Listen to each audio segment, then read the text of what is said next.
Hey everyone, you're listening to the Her Head in Films podcast. I'm your host, my name is Caitlin, and I created this podcast as a way to talk about the films that I watch. I live in a rural area.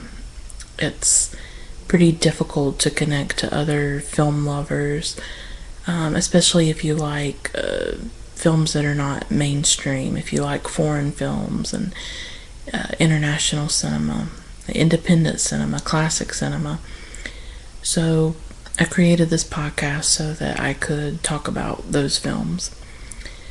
If you're new to the podcast, the story behind the title is that I sent an email a few years ago to a friend, and I was sort of in this frenzy, this film frenzy, and I was watching a lot of movies, and I wrote that my head isn't in the clouds, my head is in films. So that's how that phrase was born, and it sort of became an inside joke. And then when I was starting to think about making the podcast and thinking about a good title for it, I came back to that phrase, her head in films, because it really does describe me much of the time. I always have my head in films. Today's episode is dedicated to the 1990 documentary Paris is Burning. Many of you may have already seen it. I had not, and I just watched it last night. Today is February 2nd, 2017, so I watched it last night. It was streaming on Netflix for a while, and then it left, and then it came back. And so when I saw that it had come back, I felt like, well, this is as good a time as any to watch it. It's been a really stressful week. I mean, it's only been Donald Trump's second week in office, and we already are just sliding towards a fascist state here in the United States. It's very disturbing what's happening.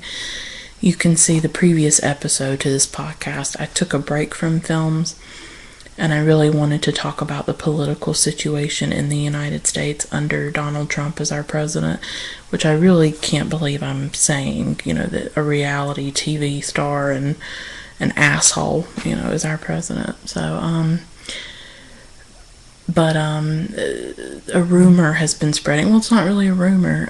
There have been pieces written about it that his administration is thinking about basically enshrining discrimination, into our country again by passing some kind of religious freedoms executive order. It hasn't been done yet, but it could be really devastating to the LGBT community.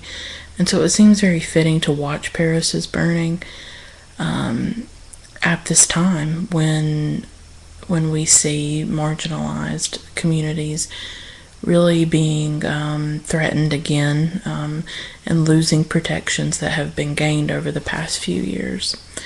So Paris is Burning, as I said, it came out in 1990, but it was filmed throughout the 1980s, probably the mid to late 1980s. It's a film by Jennie Livingston, and it's about the drag balls, the balls in New York City in the late 1980s. And at these balls, people of the LGBT community, mainly African American and Latino men, would gather. And at the balls, they would perform. There would be different categories. Some were more feminine, where the men would dress up as women, but there were also categories for just dressing as an executive, for instance, so in a three-piece suit, or there was like a military category. So, think of like a pageant kind of, but with the LGBT community. And these balls had actually been going on for decades, from what I've read. But Paris is Burning was, I guess, the first documentary, the first film to actually film the balls and film what happened there. The documentary, it shows scenes from these balls, and then it's interspersed with interviews with individual people who are involved in the balls. So there are different interviews with people, Pepper LaBeija, Dorian Corey, Angie Extravaganza, Venus Extravaganza, Willie Ninja, who was a choreographer, Octavia St. Laurent. So those are sort of the principal people who are in the documentary, and we see them perform at the balls. And then we also, I really liked the interview portions. It was very poignant. They talk about their lives. They talk about the difficulties of growing up gay or transgender. They talk about, the harsh realities that they had to endure. So Paris is Burning is really famous for sort of bringing a gay subculture into the mainstream, and it actually gave birth to a lot of I guess phrases, a lot of terminology. I was attracted to Paris is Burning because a few years ago I got really interested in RuPaul's Drag Race, which is a reality competition on the Logo Network hosted by the drag queen RuPaul. And I started watching it, and I just fell in love with that show. Up until that point, I hadn't really been interested in drag queens. I didn't really know much about them. Even though I was a women's and gender studies major in college, where we talked about gender, and we talked about Judith Butler and, gender is drag, which I know a lot of people don't necessarily agree with. Gender is much more complex than just putting on a particular outfit. You don't just sort of take gender on and off. I definitely am aware of that. But I wasn't that interested in drag culture or anything.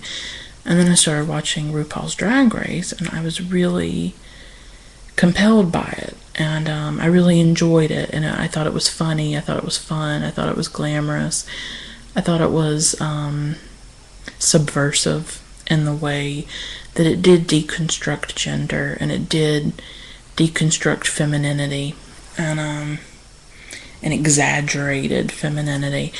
I also loved the references that you'll often see to old Hollywood stars, or even Grey Gardens.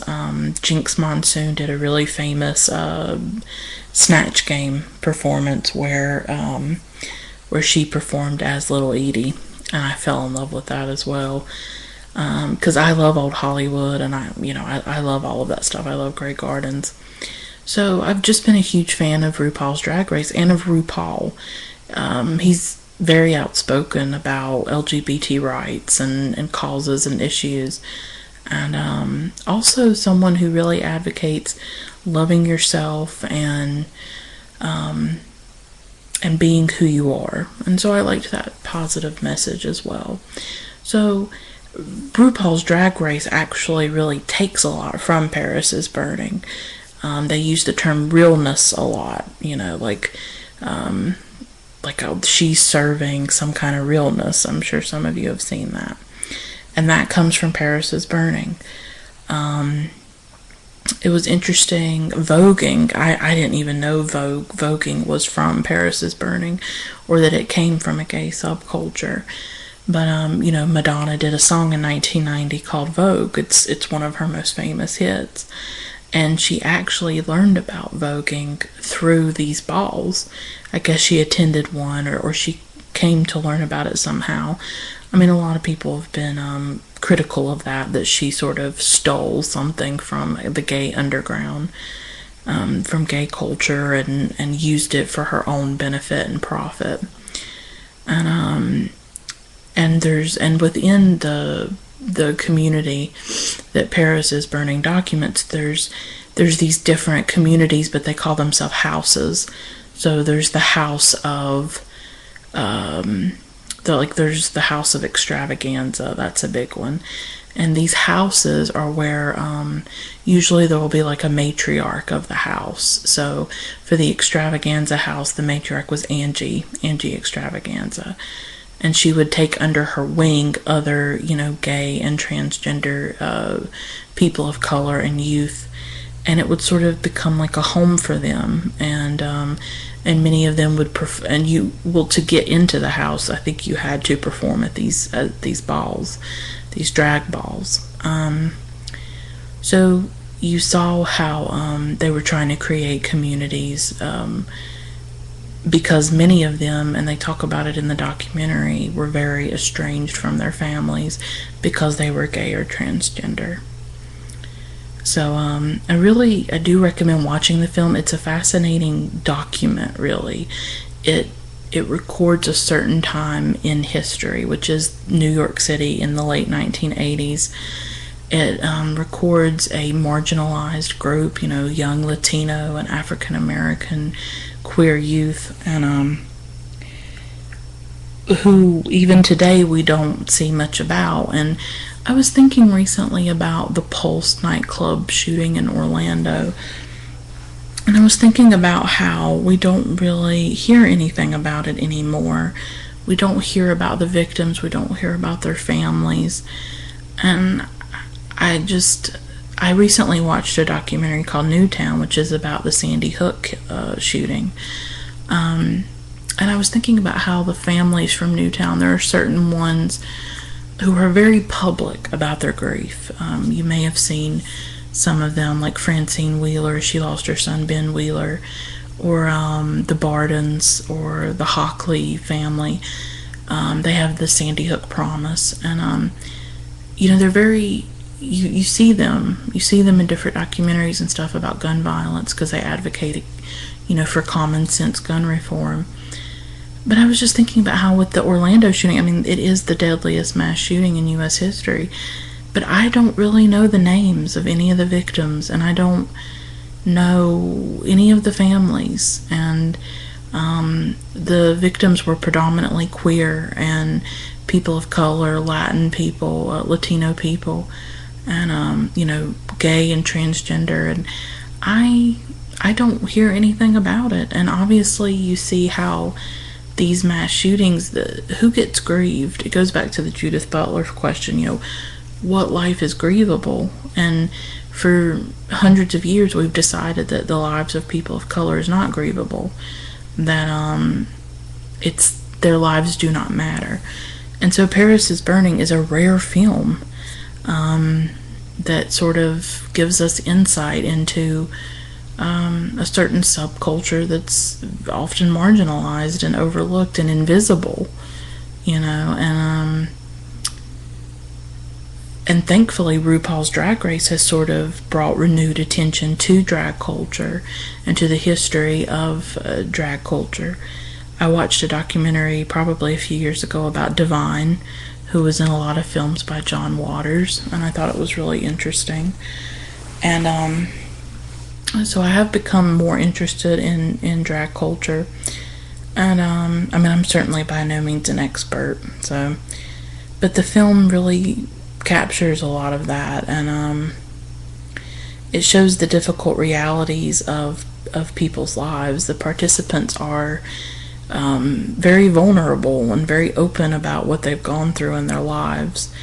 And I think it's Pepper LaBeija that talks about how, his mother couldn't really handle that he wanted to be a woman or he wanted to be a drag queen, and she would go in, and any time LaBeija was able to get a dress or collect dresses, the mother would go in and rip up the dresses and get rid of them.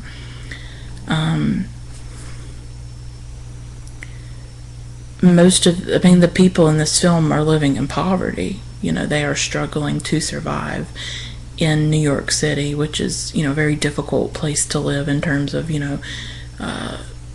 things are much more expensive in New York City, and it's a tough place to survive, I would imagine. I've never lived there or been there, but they are queer, they are transgender, so they have a very difficult experience. There is a participant called Venus Extravaganza, and she's light-skinned, she's blonde. I thought she was very pretty, actually, and she came off like a very sweet person, and at the end of the film, we do find out that she was murdered. Her body was found underneath a hotel bed, and she had been strangled. And it underscores a few things. At first, it underscores the violence against trans women that is perpetrated even to this day. Especially trans women of color have much higher rates of murder. And it also underscores how trans women are often, it can be difficult for them to find a job, a mainstream regular job, and sometimes they have to make the difficult decision to engage in sex work or to engage in work that is dangerous and that can lead to violence. And you do see that in the murder of Venus. And I've still been thinking about Venus because I found the portions that were with her interviews, I just found them to be so moving because she talks about her dreams. She talks about how she wants to get married. She wants to have financial security. She wants to be spoiled. She just wants a regular life like most people. She doesn't want to struggle. She doesn't want to have to survive all the time. She's so little. I mean, she's like this little person, this little woman, and to think of someone doing violence to her, and her murder is still unsolved. We have no idea who murdered her. And it's interesting because in the documentary she recounts a near violent incident where she was with a man and he didn't know that she was transgender, and he said something like, "I should kill you," and she had to jump out of a window to get away from him. So she was aware of the violence that could be inflicted on her. And I just thought about, what must it have been like to be that vulnerable, to know that your life could be ended by someone simply because of who you are and how you exist. And I find myself still thinking about her. I watched the film yesterday and I was just thinking about it today, and it just hurt. It just, to know that someone thought that was okay, that they could kill her, because of the homophobia and the toxic masculinity in our culture. It just hurt me. When you see the interviews with the different participants, especially for me, Venus, I really connected to Venus. I really loved Octavia St. Laurent. I really connected to her as well, her interview portions. And Dorian Corey. Dorian Corey is she's sort of like the chorus, I guess, throughout the film, and she continually is weaved through talking about different things because she's an older queen. She's an older drag queen, so she comes from the old school, and she talks about how the new school is much more consumerist, is much more obsessed with looking like models and buying name brand clothes, whereas she talks about how when she was up and coming, you created your own costumes and you did that. And so she talks a lot about race and class and different things throughout the film. Those were the ones that I really connected to,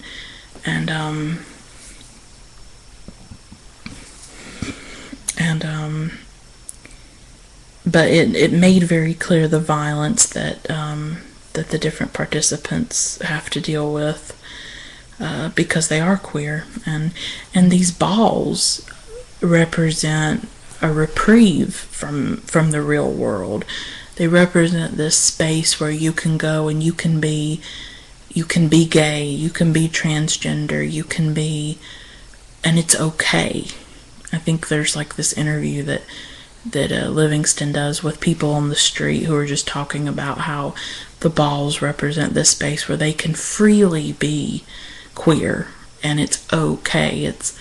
It's not abnormal. It's not looked down upon. It's not shameful.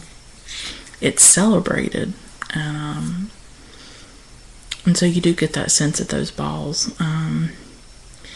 the interviews were so powerful because the different participants, especially Venus, Octavia, they really talked about their dreams. They really talked about how they wanted to be famous, they wanted to be rich, they wanted to be somebody. And Willie Ninja talks about that too. Willie Ninja was probably the most successful of all the participants because he went on to do some choreography work, and he actually worked with a lot of people, and he wanted to be famous as well. They all want to be famous. That's a big thread among all of them, and they want their names to be known. And I think when you are marginalized and when you feel so worthless and you feel so inferior and so invisible, I think there is this desire in you to be known, that you want people to want to know you and you want to be known in the world. And I mean, I have felt that myself, that I wish I could be a famous writer, like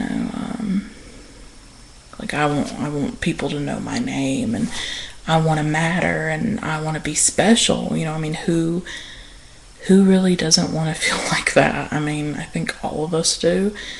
And coming from poverty myself, I would love to have lots of money, and I would love to not have to struggle and struggle and struggle every day. And so I think when they're expressing those dreams, I think it's really about just wanting to feel like you matter, and wanting to feel like you've had some kind of impact on the world, and wanting to have material comfort, wanting to be secure and financially stable, especially if you come from a background of poverty or deprivation where you've never had those things. So I really related to everything that they were saying about that, and it was just very poignant, those interviews.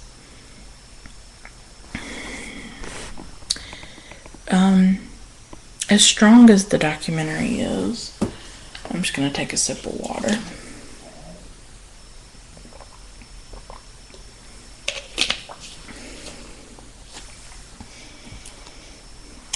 As, sort of iconic and legendary as the film is, it does have its critics, and one of the most vocal has probably been Bell Hooks. In a book, I think it's called Black Looks, Hooks did critique the film shortly after it was released. She has a few central issues with the film. The first is, and I think it's important to talk about these critiques, and I found myself seeing some of Hooks's points and definitely understanding where she comes from, and I think that she does bring up some important issues that we should think about and we should talk about.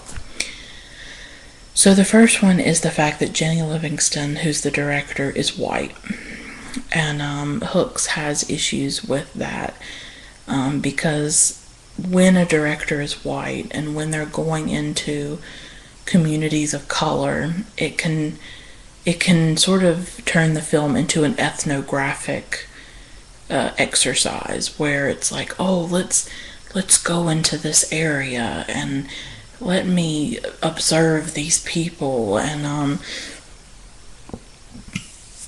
she feels like we need to interrogate Livingston's whiteness, because Livingston being white means that she makes certain decisions when she puts the film together, because she is coming from a stance and a perspective of whiteness.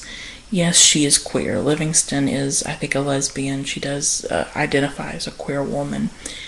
But her race still puts her at a certain, in a certain position. And she makes choices from that position. And Hooks feels that that the film turns Black and Latino gay culture into a spectacle. And Hooks is also disturbed by the way that the participants in the film, the people that I've mentioned like Venus and Octavia, she's very disturbed by the way that they glorify and centralize white womanhood as the pinnacle of life. Like, especially Octavia and Venus, they talk about how they wish they were white women, and that they would like to be treated like white women, spoiled like white women. And Hooks has issues with that, and with the consumerism and the capitalism, that the participants talk about, because they talk about wanting to be rich. They talk about wanting to be famous and have lots of money, and that is tied to white womanhood and their desire for whiteness when they're not white. They are people of color and women of color, and Hooks is disturbed by that. And so let me see. I have a few quotes.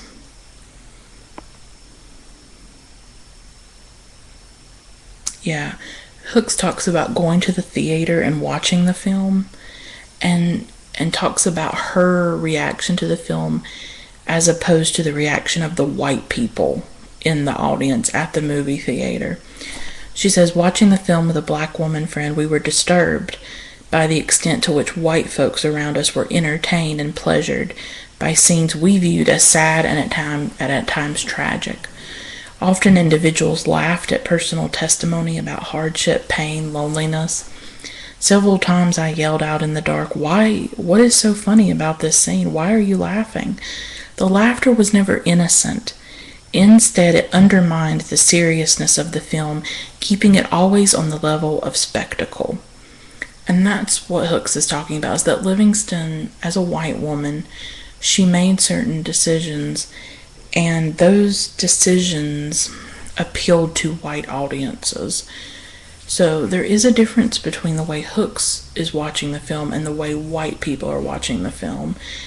And in reducing black culture to spectacle, it brings out a certain reaction from white audiences, and that's what Hooks is disturbed by. And let me see, there's more.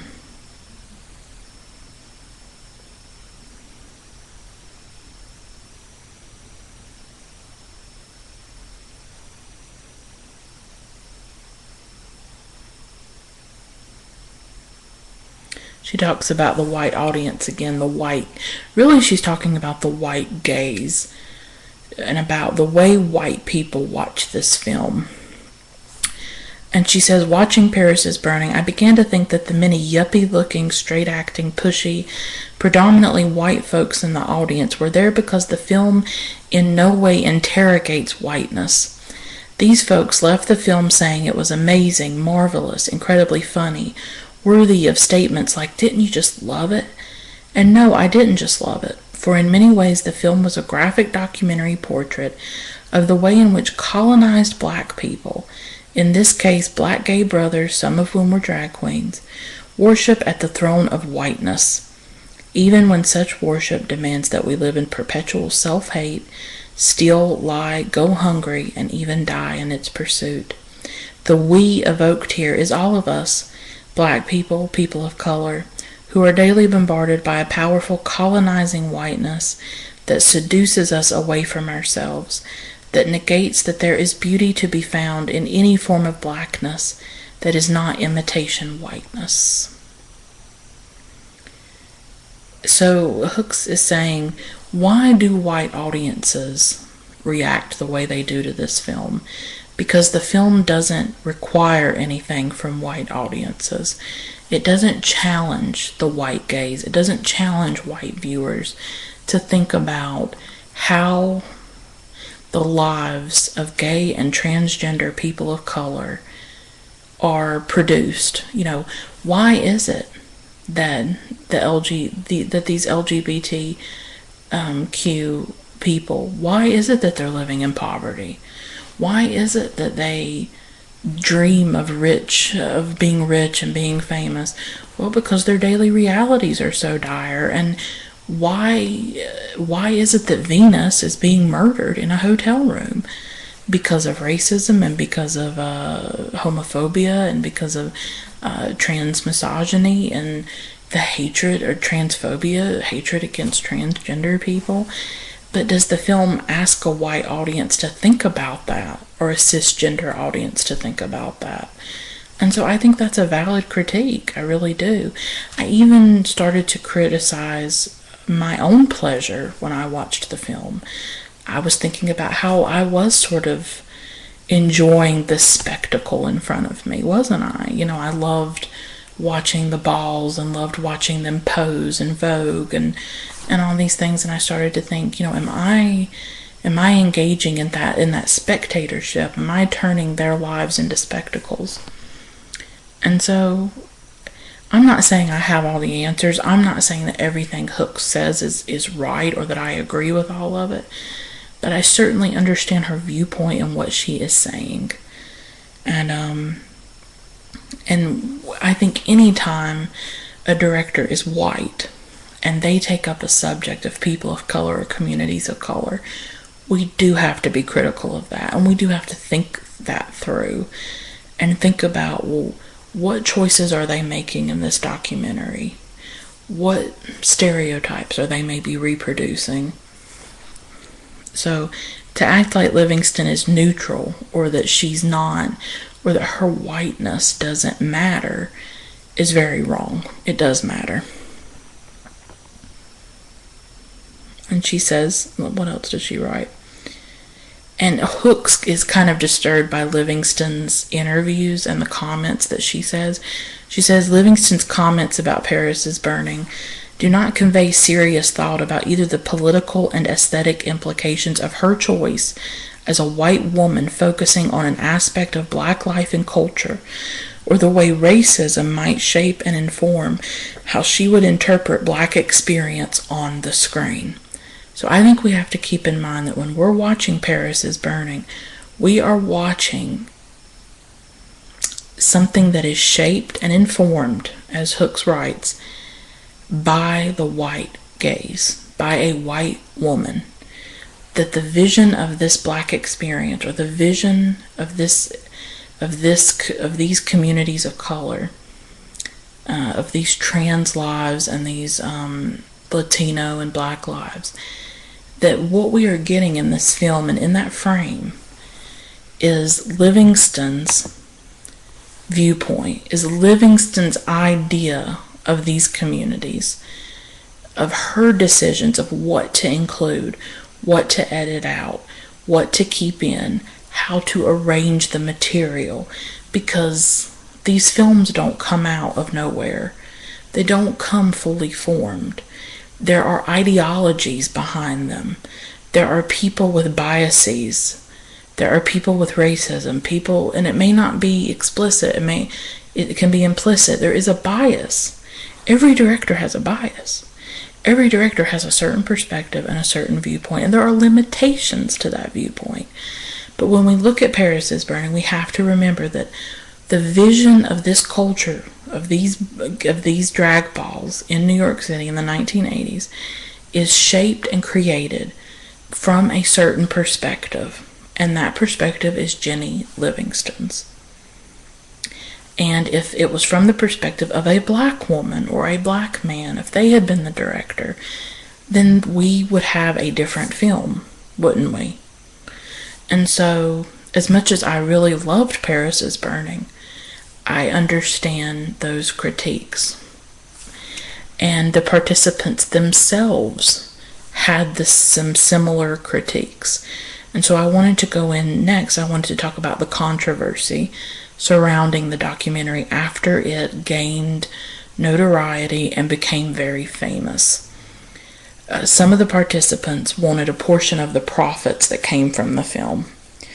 I think Livingston, when she was interviewing them, she maybe gave them a few $100s.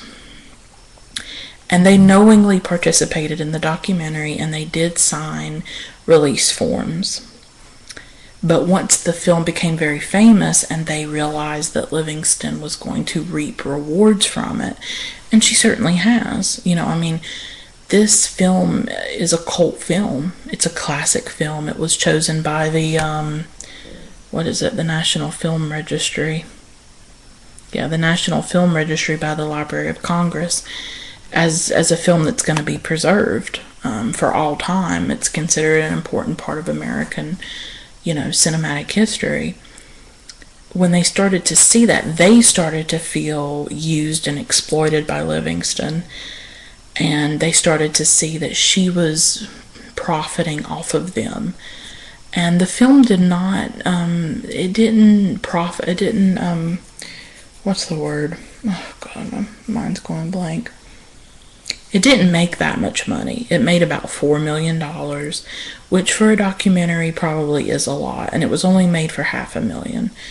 But it's not like Livingston made tens of millions of dollars off this film, But I definitely see where the participants are coming from, and that some of them, like I think Willie Ninja and some different participants did want a cut. They did want some money. And Livingston, in the end, she did divide about $55,000 among about more than a dozen participants. I think it was 13 people that she split the money among, but it was definitely more than a dozen. And I think this raises issues. Many of the participants in the film talked about how they wanted to be rich, they wanted to be famous. And I can see how when they saw that the film was going to become really successful and do well, I can see how after the fact they kind of felt like, well, we were part of this. We were part of this film, and, we should be rewarded for it. And they definitely got a measure of fame and notoriety from it, but maybe not as much as they had hoped or expected. So once again, I think that comes back to just thinking about documentaries in general. And when you think about a documentarian profiting from the lives that they record, what is the obligation? What is the responsibility for the director? Because you are using people's lives. You are in a way exploiting their lives. You're putting them on camera, but at the same time, the people have agreed to it. So it's a mutual relationship in a way. But I myself am uncomfortable with sort of the power differentiation there, that, the person that directs the film sort of has all the power, and the people who give their stories and talk about their lives, they don't have the same measure of power. They are sort of at the mercy of the documentary maker. And so I thought that was interesting, that some of the participants wanted money, and that they felt like they were sort of deprived of what they deserved, because there would be no film without the participants, would there? There wouldn't be a film without Venus Extravaganza and Angie Extravaganza and Dory and Corey and Pepper LaBeija and Willie Ninja. The film wouldn't exist without the participants in it. So, when it comes to a marginalized community and you're going to turn your camera on it and you want to hear their stories, well, what is your obligation to this group of people that you are, in a sense, using?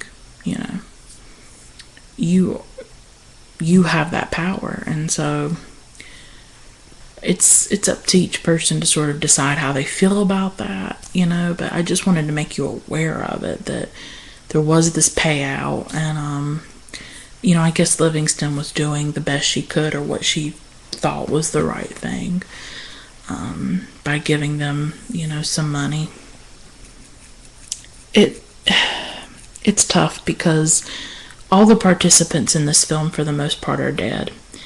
And they lived very difficult lives for the most part, and almost all of them died due to AIDS. Pepper LaBeija died in 2003 of a heart attack. Dory and Corey died in 1993 from AIDS-related complications. Angie Extravaganza died in 1993 due to AIDS-related liver disease. Venus Extravaganza, as you know, was murdered in 1988. Willie Ninja died in 2006 from AIDS-related heart failure, and Octavia St. Laurent died in 2009 from cancer. Many of them died young. Many of them died from AIDS. Many of them died in poverty, without much money. And it's just odd to think that this film that they were in has become so famous and so well known for the most part, and yet the people in it did not really reap the rewards of that success. That while Livingston, is still a director. I don't think she's made a film since Paris is Burning, though. But I imagine she has a decent life. I wouldn't imagine that she's living in poverty or anything. She has gone on and continued her life, whereas the people that she filmed died in often tragic ways, and struggled. And I'm not saying that's Livingston's fault,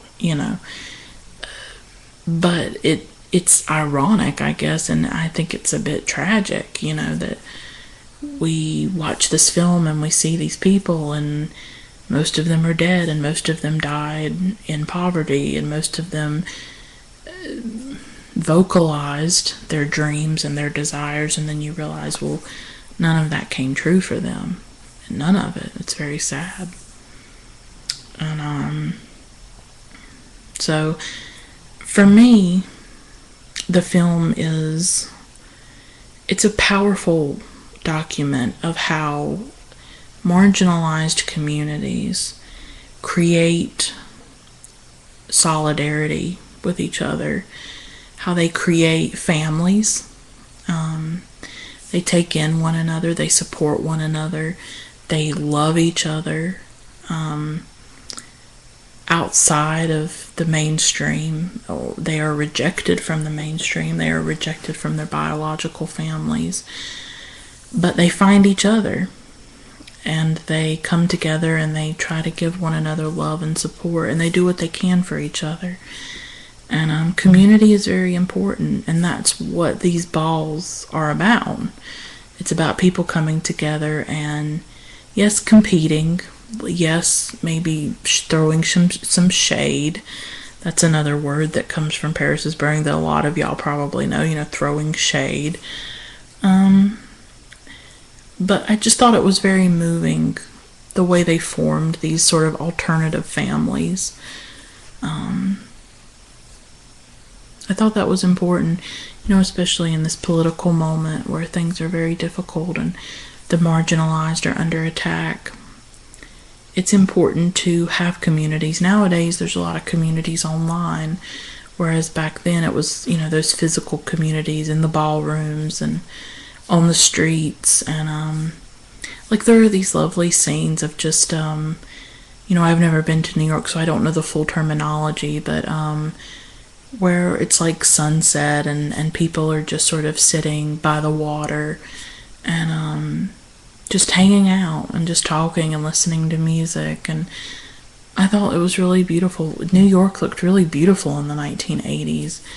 It sort of captures New York during that time period, and it's just very beautiful. And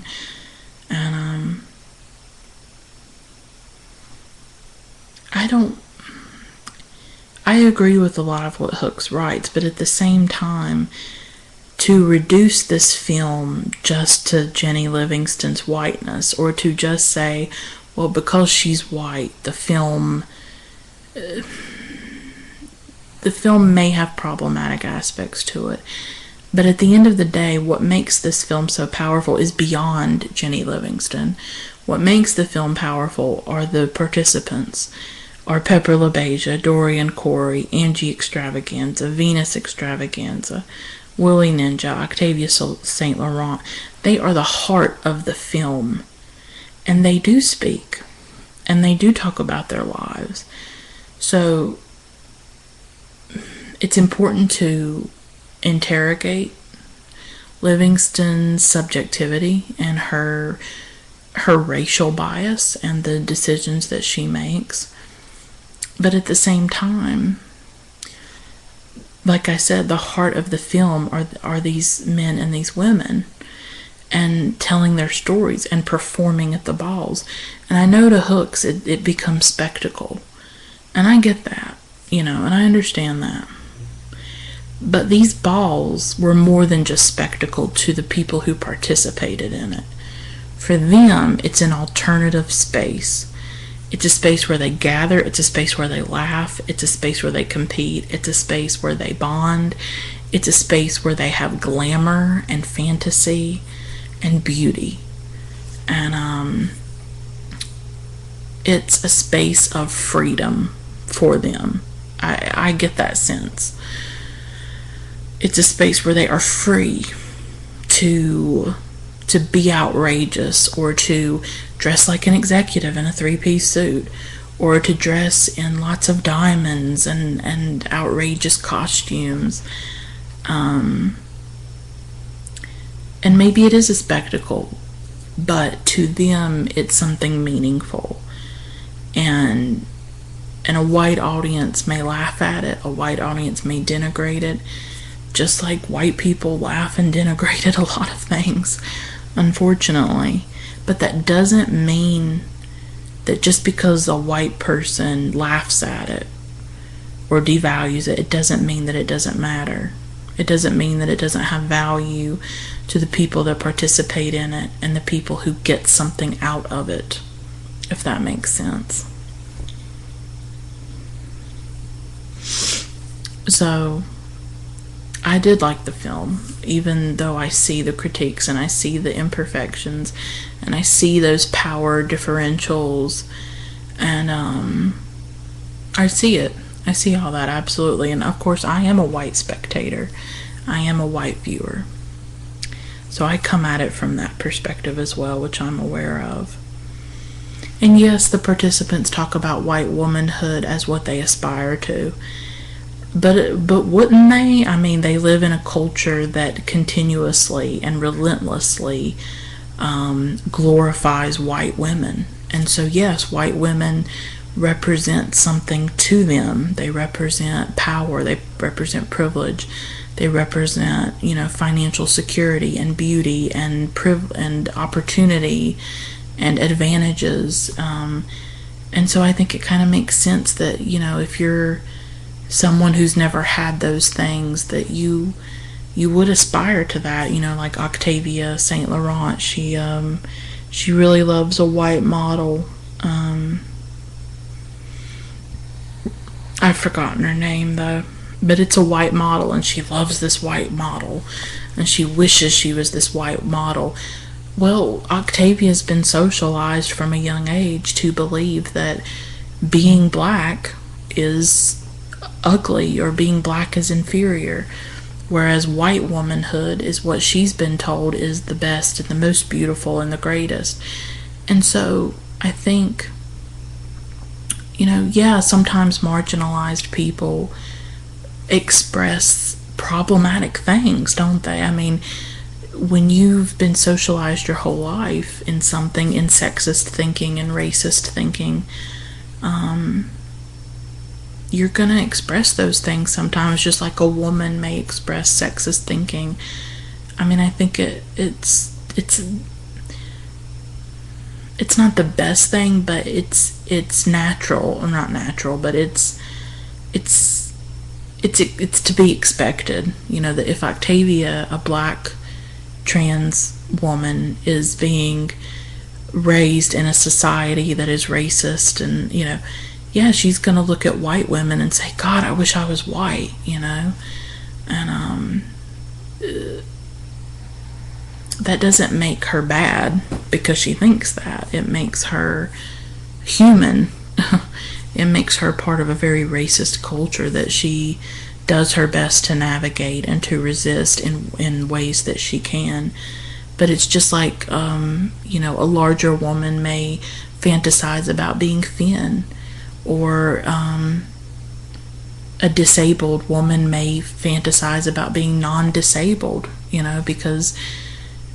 because your marginalized identity causes you so much pain in the world, and because society makes it so difficult for you to exist, that you may have times where you fantasize about being in a more privileged status and a more powerful status than you are. So I found that deeply relatable, when the participants were talking about, oh, I wish I was rich, oh, I wish I was famous, oh, I wish I was this and that. And I was like, yeah, God, when you're poor, you fantasize about being rich, and because we live in a society that unfortunately socializes us that way. For me, the heart of the film are the participants, as I said, and their generosity with their story, their generosity with their dreams and desires, and their willingness to be open about their lives, and the balls are fascinating to watch, and it's a really good film, and I did like it, I did, and it documents an important time in our history, and I think it could be a source of strength for a lot of people too in the LGBT community, especially when we see that it's under attack again. So we see that, communities of color, the queer community, they've been through a lot. They've been through a lot, and they continue to survive, and they continue to create communities and create family, and find ways to resist, and find ways to connect to other people. And that's really important, to find connection in the world. And I also appreciate that the film did bring home the violence against trans women. Like, I don't know if we're really aware of it. I mean, I know we are. Those of us in the feminist community and who are on Twitter and Tumblr, we certainly know about the stories of trans women being murdered, but it hadn't been brought home to me quite so viscerally until I watched this film, and I saw these interviews with Venus, and I just thought she was so sweet, and then to know that she was murdered, it stopped me in my tracks, and it haunts me. I think it will always haunt me, to see her on camera, to see her alive, to see her vibrant, to see her having fun at the balls and posing and looking beautiful, and then to know that somebody actually strangled her. Somebody thought that was okay to take her life away, and like, how tragic, like, how horrific. I mean, I just think about her, and to think that she suffered like that and was put through something like that, and her life was extinguished that way. It's so unimaginable, and it's so just terrible, like, ugh, I can't even deal with it. It still upsets me. Of course, Hooks was a bit upset about it because she felt like, well, it was just kind of put at the end, and there was no real grieving for Venus. There was no real, sort of deep analysis of it, and I can agree with that. There wasn't, there wasn't a lot of people talking about Venus or about their grief. But at the same time, I just think Venus's story is so important, and a part of me is glad that it was in the documentary, and that her life was not forgotten, that the film gives her a second life or another life. It tells her story to a certain point, not all of her story, of course, but it does make her death and her life visible to other people, which is so necessary in this time when violence against trans women, violence against the queer community is made invisible, and it's something that we don't see on a daily basis, and it's easy to forget. It's easy for people to just pretend like it's not happening, when it is happening. It happened in 1988, and it's happening now too, with high rates of murder of trans women, especially trans women of color, which is what Venus was. So that is such an important part of the film. I do wish they had maybe gone deeper into it, but it's so crucial that it is part of the film. So it captures the whole film really captures a community that is invisible and tries to make it visible to the world, to the public, and show the richness and diversity and complexity of their lives. So it's on Netflix now. Again, if you're in the United States, I don't know if it's on in other countries, but it is streaming again, and it's a very important film, and it is one that if you're interested in feminism, or you're interested in queer cinema, or even, documentary filmmaking, it is a really important film to watch, and you can come to your own conclusions about it, and I'll try to put the Bell Hooks essay in the description for this episode, so that if you want to read it after you watch the film, that you can definitely do that. I found it through the Wikipedia page for the film, so I can definitely share it. And so that's all I wanted to say. I pretty much went through all my points that I had written down that I wanted to talk about the film. So just a really, really important film when it comes to the LGBTQ community. And there are people that love this film, and that it's helped them and got them interested maybe in the drag queens, or it's just a seminal film for a lot of people. Like I know that it was recommended to me a few times by different people involved in feminism and women's and gender studies. So I'm really glad that I finally did watch it and that I did get to see it. So I definitely recommend it. So it had some really powerful moments and some really important things to say, I thought. So I'll stop there. Thank you for listening, and I'll hopefully keep doing more episodes, and I don't know what I'll talk about next, but I definitely wanted to talk about this film because it's so important. So thank you again for listening, and I hope you have a great day. Bye.